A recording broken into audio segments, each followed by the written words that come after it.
Hi, folks. Dr. Carmen here, and welcome back to the Thrive and Aligned Healing Podcast.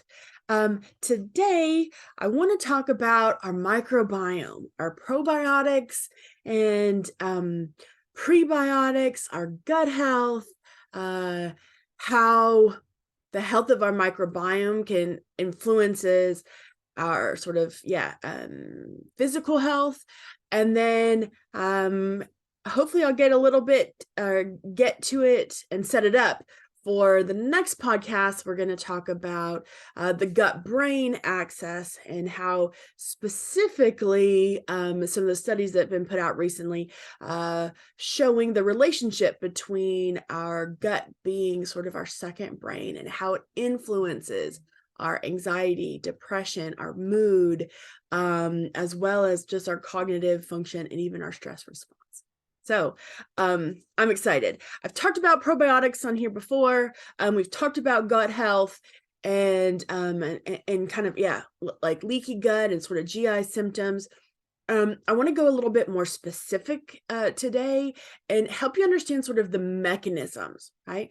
In naturopathic medicine, we've recognized that gut health is sort of the foundation of our health. And we've been working towards supporting people in their gut health for quite a long time. That's one of the, from my perspective, I feel like it's one of the big pillars in my practice.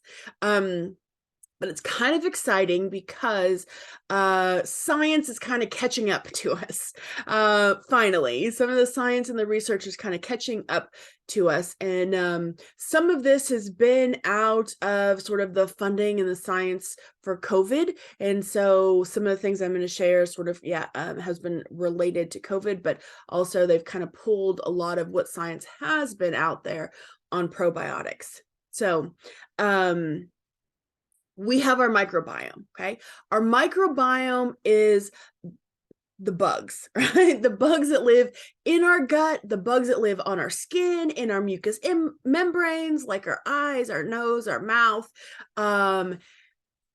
We have ton of microorganisms, right? They estimate there are more microorganisms in and on our body than our actual cells. And in the past, oftentimes, like, we try to single out the microbiome or just like probiotics, and not necessarily recognizing the heftiness or the complexity of those microorganisms interacting with our body, with our physiology, with our genes, right? And so it's very much a complex system, but that relationship is so important, okay?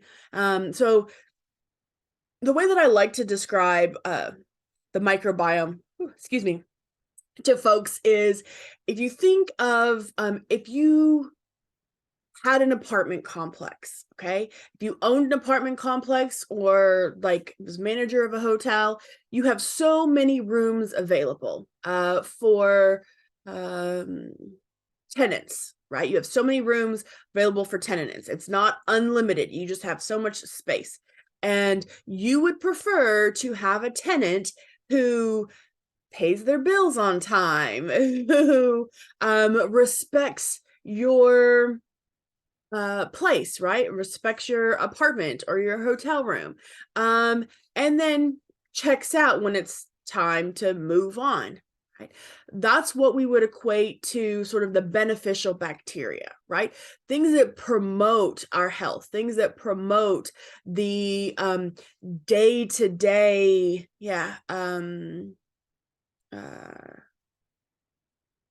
processes, okay? We also have commensal bacteria. So those are the bacteria that aren't really that beneficial, but they're not harmful, okay?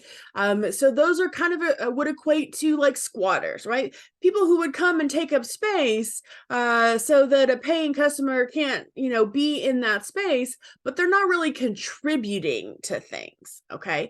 They're not really helping you grow your business or maintain your property or anything like that. And then you have the pathogenic bacteria. These are usually the bacteria that we know can cause problems, right? They can cause things like chronic disease. They can cause chronic infections. They can cause damage to the gut. This would be similar to your tenants who like put holes in the walls, right? Who leave the premises in a mess where you've got to cash in on that security deposit, who go in and like destroy your property. That's what we would be equivalent to the pathogenic bacteria. Okay. We would prefer for those not to be present. There are specific strains of bacteria in different colonies that have been identified. Things like E. coli, right? There's actually several different strains of E. coli, and some of them can be beneficial. If they overgrow or they become too abundant in our gut, they can become a problem. But like oftentimes when we get food poisoning, right? Like salmonella, we've heard of. Giardia, you can get if you are out hiking and you're drinking unclean water, right? Those are the pathogenic bacteria that we know can create terrible illness in our body and cause us to be sick, right? Nobody enjoys like food poisoning or getting the stomach flu or the stomach bug, right?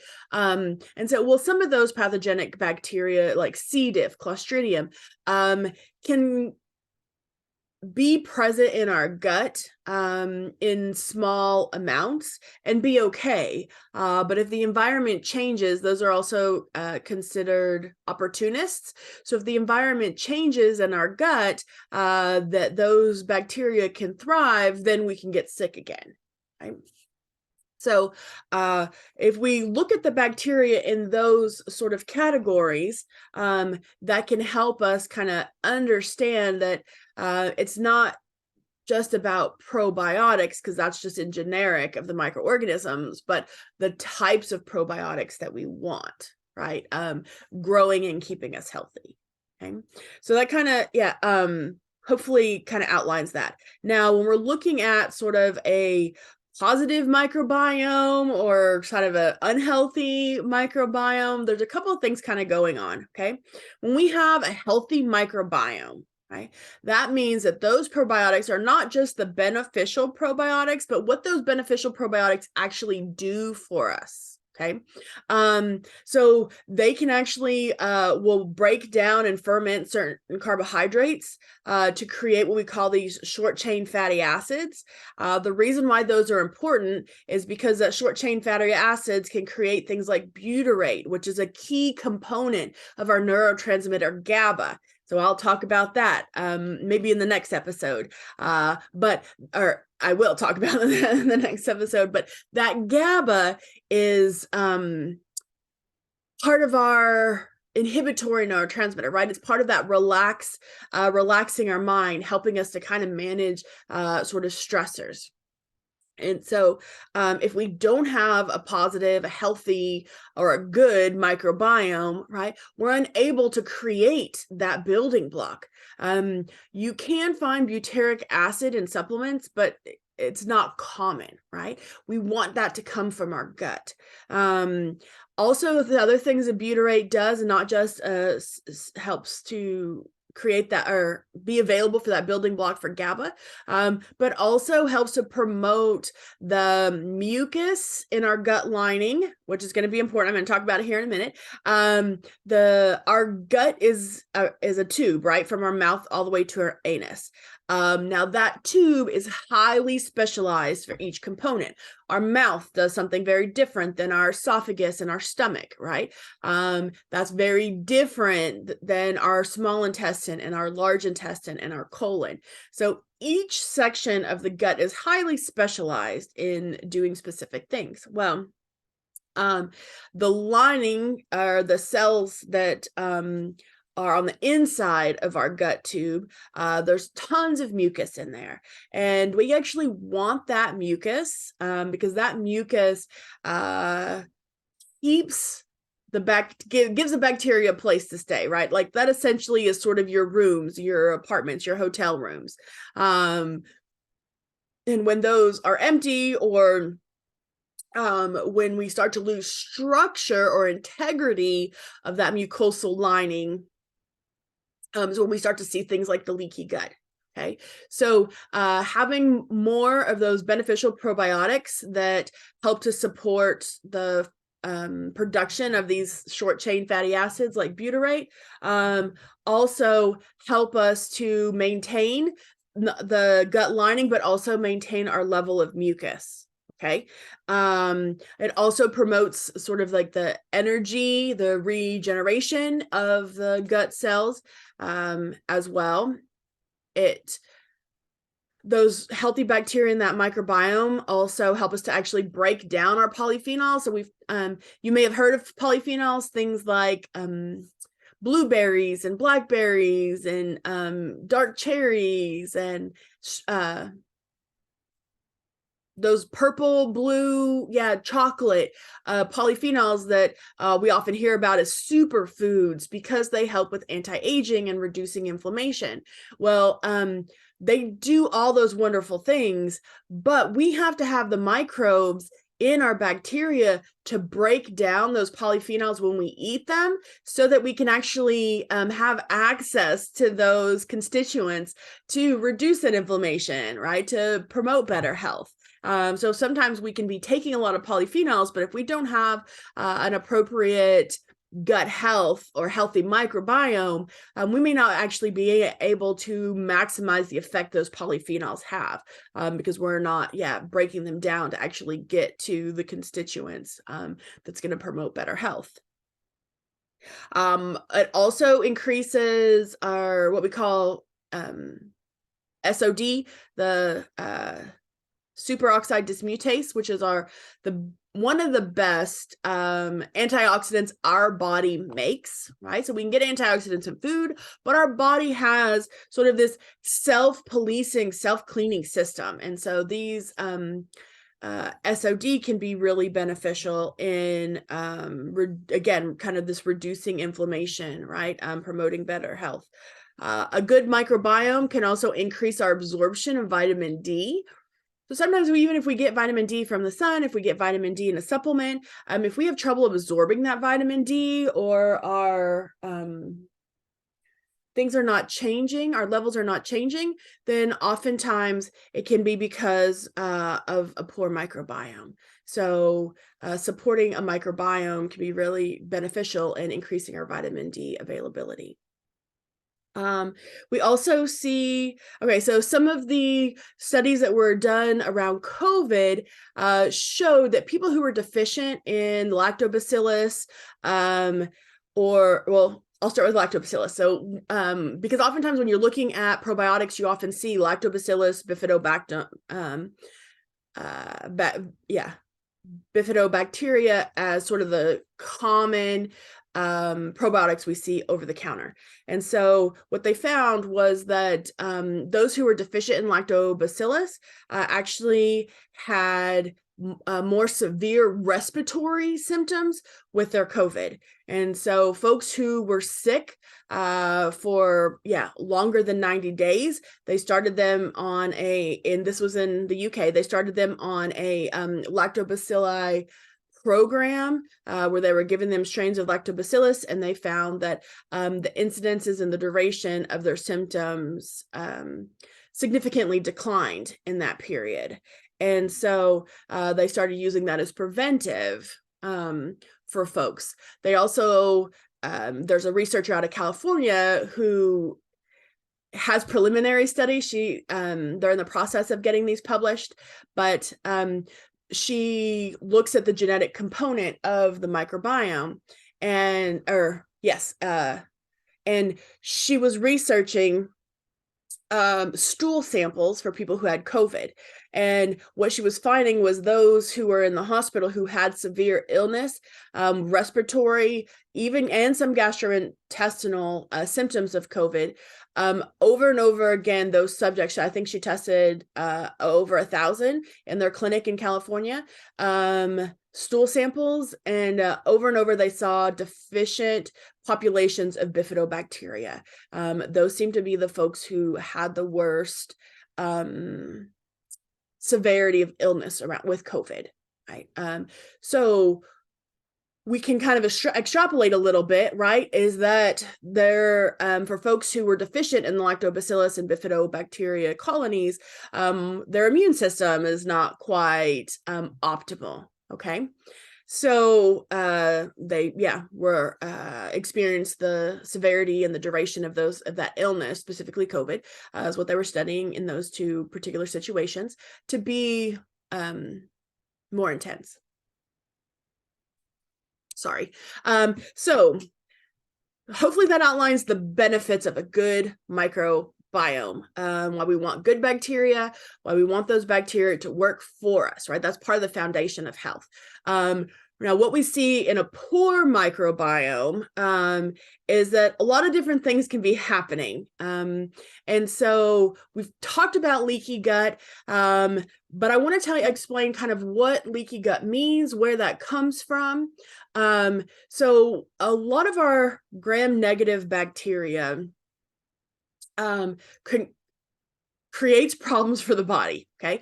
Most bacteria, we usually put it in two big categories, gram-positive or gram-negative. Our immune system has been trained and programmed with our biology to keep an eye out for gram-negative bacteria, because gram-negative bacteria is what causes the worst illnesses, right? So as far as gut health goes, that's what I was talking about, like the Salmonella, the E. coli, Clostridium difficile, C. diff. Those are gram-negative bacteria. So our body knows when it sees gram-negative bacteria that it is going to create a response to, right? Like that, all the alarms are going off. What's unique about gram-negative bacteria is that it releases, when it dies, it releases this something called LPS. It's called a lipopolysaccharide. Now, LPS is important to understand because when our body sees that LPS, that's how it knows there's gram-negative bacteria around.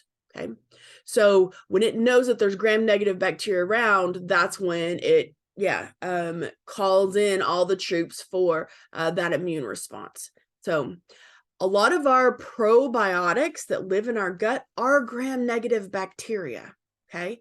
But they're beneficial gram-negative bacteria. So if we go back and revisit, remember I said that the lining of our gut is covered in mucus, right? The beneficial probiotics, or the good bacteria, if you will, live in that mucosal lining. So when that mucosal lining is intact, that gram-negative lives there. It's happy. It's that symbiotic relationship. It's fermenting those foods for us. It's making these vitamins. It's increasing our absorbability of these antioxidants. In some cases, even helps produce some of our vitamins and building blocks that our body needs. But when that mucosal layer turns over, right? When those cells die and regenerate, right?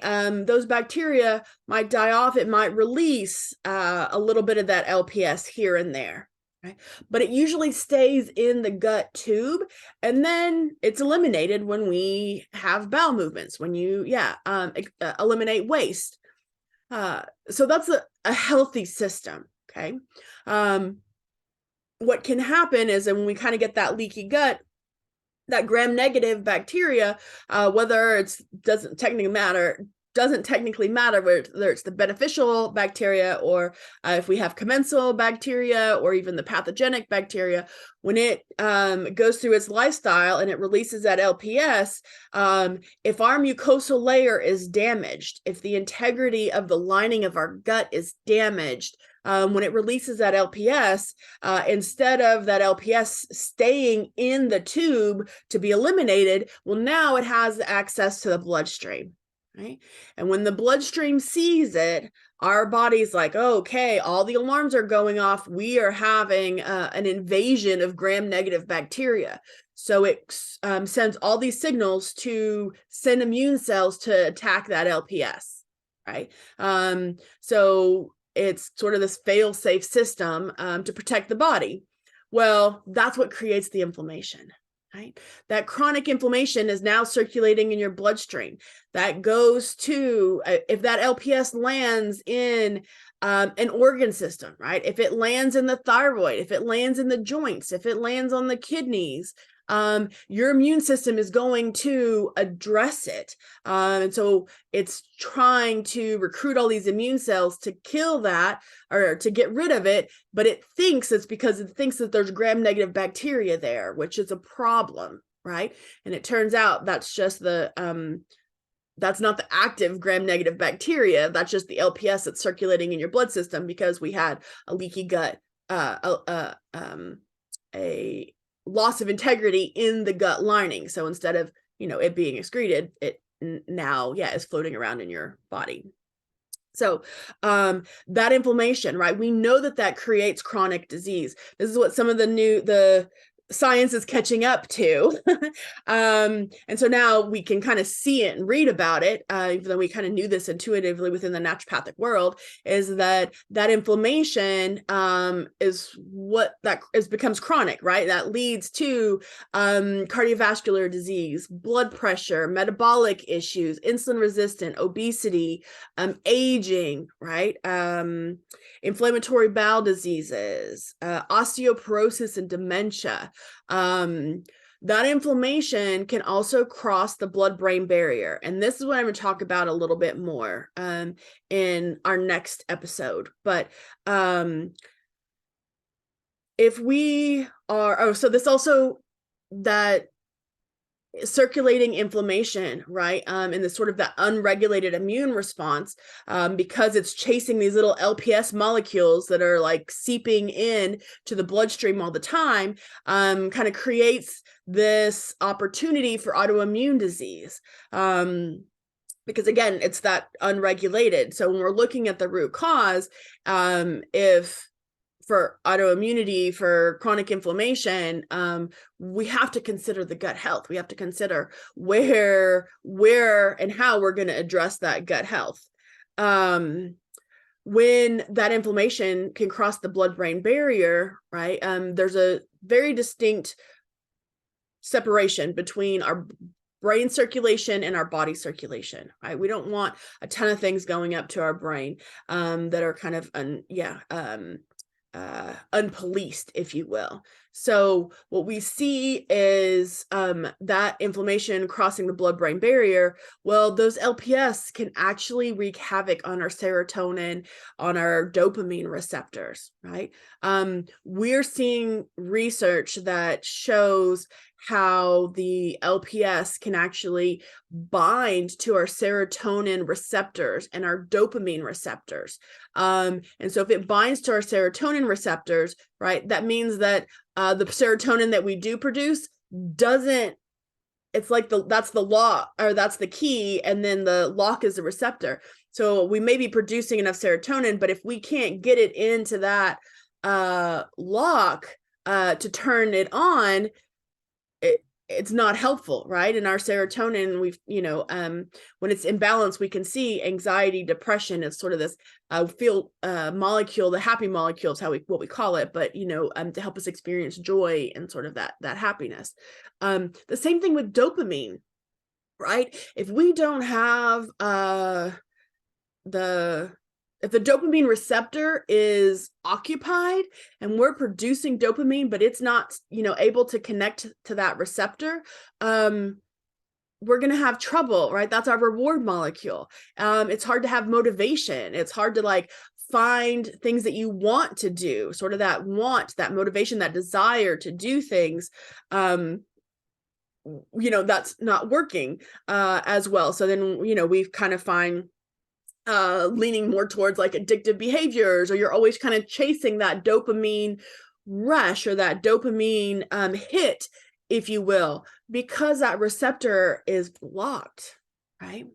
So we can also see when we have this negative gram bacteria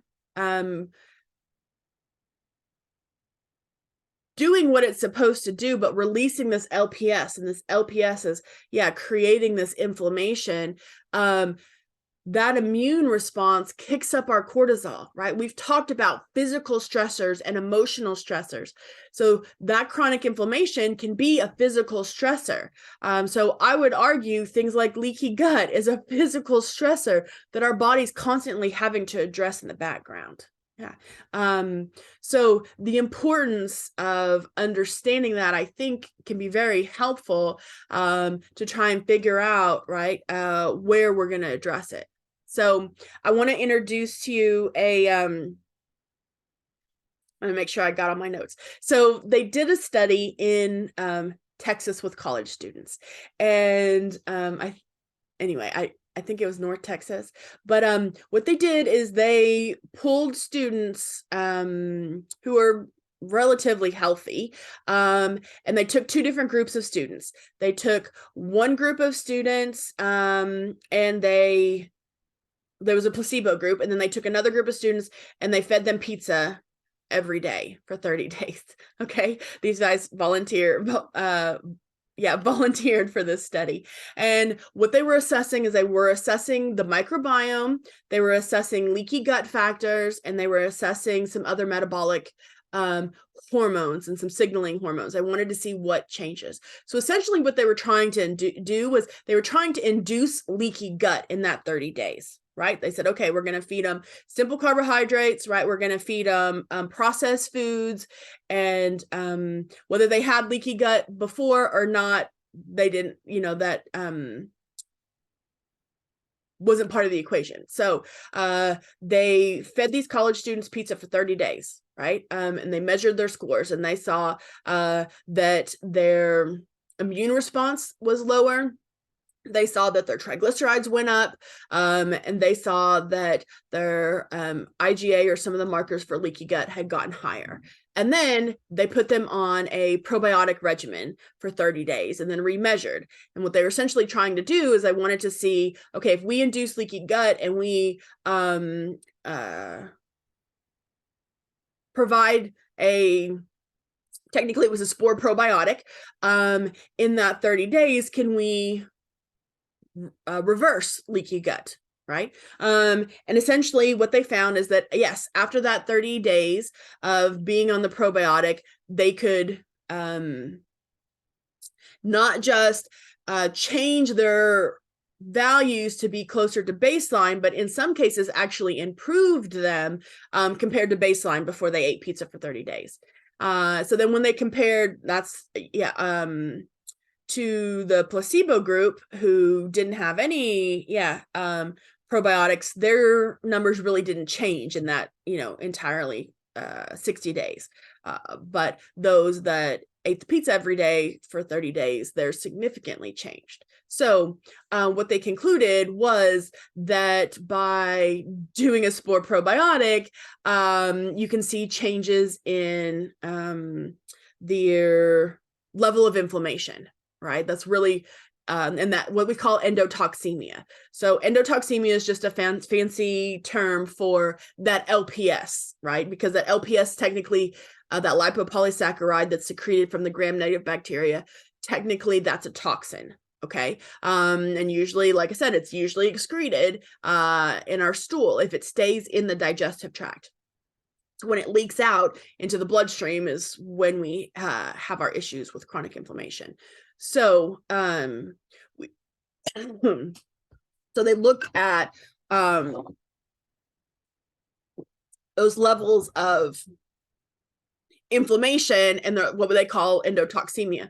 And so since they were able to look at that level of inflammation, they also measured things like our hunger hormones. Okay, so things like ghrelin. So if you guys have heard of ghrelin and leptin resistance, oftentimes in obesity research, we're looking our metabolic syndrome or metabolic dysfunction. We're looking at this ghrelin and leptin hunger hormones and sensitivity. And that may be a whole nother podcast on its own, but I'm going to introduce it real quick because it was part of this study. So when we are hungry, right? When we have these hunger hormones, that is called ghrelin. And it's a biological adaptation for sometimes our ghrelin to be really high, because if you think back, right, it take a lot of motivation to get out of that cave and go out and find something to eat, right? Because the outside of the cave wasn't safe. And so we have that natural adaptation. So when our ghrelin is high, oftentimes we are hungry, right? Or like we don't get that satiated feeling. And if that hormone doesn't decline when we're eating, then we're often overeating, right? Which is a common occurrence for Americans. So what they did with these students is they also measured their ghrelin hormone. And what they found is that those folks who at the beginning, right, they fed them 2,000 calories of pizza, and you would expect after eating 2,000 calories of pizza that their ghrelin hormone would come down, because I'd be like, okay, I'm satiated, I'm full, I don't need to eat more. And so they found at the end of that 30 days that their ghrelin hormone was not declining, right? Or it was declining very slowly. And in some cases, I think there were two, where their ghrelin hormone actually increased after they ate 2,000 calories of pizza. Right.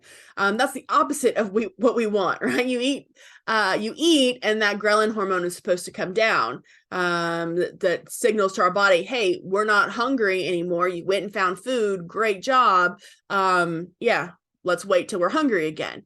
And so after the initial 30 days, and then after they did the Megaspore probiotic for 30 days, they looked at the ghrelin hormone response again. And what they found is when they saw a reduction in the leaky gut factors, they also saw a better response in the ghrelin hormone. So after they ate, if they were fasting, after they ate, that ghrelin hormone came down in a timely manner, so that, yeah, they weren't hungry anymore. Okay. We've seen this study done with rats as well. With rats, it was always like, it was this idea of an obesity gene, right? Like why some rats would they'd eat the same diet, why some rats would become obese and others weren't, or they could take stool samples from rats who were obese and implant it in with a fecal transplant into a rat that was skinny or a healthy weight, and then that rat would become obese. And it's this similar idea, but they were looking at that probiotics and that ghrelin relationship as well. And so though, because of the complexity, right, of these microorganisms being colonies, right, there are not, we think of them as microorganisms, and they are, and they're but they're still complex in how they interact and interact and relate, I guess, to the environment, which is our body, and how they influence our genes, how they influence our health, right? Our availability of vitamins, our availability of even amino acids and building blocks. And so I wanted to share that a little bit with you today to kind of help to kind of understand sort of the microbiome, and help to kind of lead in when we talk next time about sort of that blood-brain barrier, how our microbiome and our gut-brain axis influence our mood, our motivation, our cognition, our brain fog, and even our stress. So things we can do to help to support our microbiome, probiotics. Course. Now, not all probiotics are created equally, okay? And so I think I've said this before, but probiotics, we're looking for, if you're looking for something over the counter, we're looking for like 10 to 20 billion CFUs. And we want to make sure that, I don't have an example, that it's usually, I tell folks, greater than 4 strains of specific bacteria species. Okay. Now you have to be a little bit careful and really read the bottle and the label, because some bottles will tell you, oh, it's 50 billion in the capsule. But if you read on there and it has like it'll have a little couple sentences and it says, well, guaranteed maybe 10 billion until expiration date. Okay. You may be paying a lot more for that because on the label on the front it says 50 billion, but if you're only getting 10 billion, that may not be the best choice. So looking at that fine print, okay, and usually it's like in a couple sentences it might be under the ingredients. Okay. Now, the spore probiotics, so Megaspore is one. Another spore probiotic, Dr. Axe has a spore probiotic that his company is putting out. Those are microorganisms that are also soil-based, okay? So they're a little bit different than just sort of the regular over-the-counter probiotics that we see. So usually if you have been taking a probiotic for a really long time and you haven't seen changes in your gut health, I encourage people to switch. You should notice a difference with your probiotic. Okay. And I can put a link in the show notes with my, so you can look at the Megaspore probiotic. You do, I think, have to have a physician's code. And so I can share that with you as well, or feel free to reach out so that you can have access to that. And then prebiotics as well. Okay. So prebiotics is what feeds those probiotics. So things like chicory, things like inulin, things that are high in fiber, like chia seeds, beans, whole grains, vegetables are great at feeding the beneficial bacteria. Okay? So even if you're not doing a probiotic, just increasing fiber and whole foods, vegetables in your diet will help to promote the growth of your natural flora or the bacteria in your gut. And so they can outcompete some of the other bacteria that rely on sugars and processed foods. And so we can make that shift in our gut health by influencing it with the things that we eat. And then you can also do fermented foods, which is one of my favorite things, like kombucha, sauerkraut, apple cider vinegar, other fermented veggies. I've got some carrots and ginger, lacto fermenting now, water kefir, milk kefir, things like that. Will help to repopulate. Okay. So, it will help to provide those beneficial bacteria. But you have to eat whole foods or prebiotics to help to promote those bacteria to flourish or to grow, right? So that they will occupy your rooms, right? People, if you think of your as your gut health, right, as that apartment or that hotel room, right? If you're bringing in probiotics, you're taking in those probiotics, it's kind of as if people are coming in and touring, right? Like they're going to tour it all day long. But if you feed them prebiotics, that gives them an opportunity to grow, to really kind of get established in the gut, and to kind of regenerate, right? So you're really encouraging them, kind of enticing them to really just move in and help to promote your gut health. All right.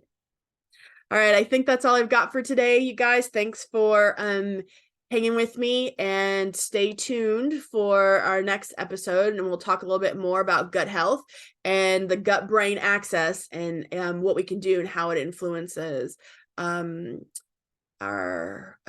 mood, our stress response, right? Yeah. And even our cognition to a certain extent. Okay. All right. Thank you. Bye.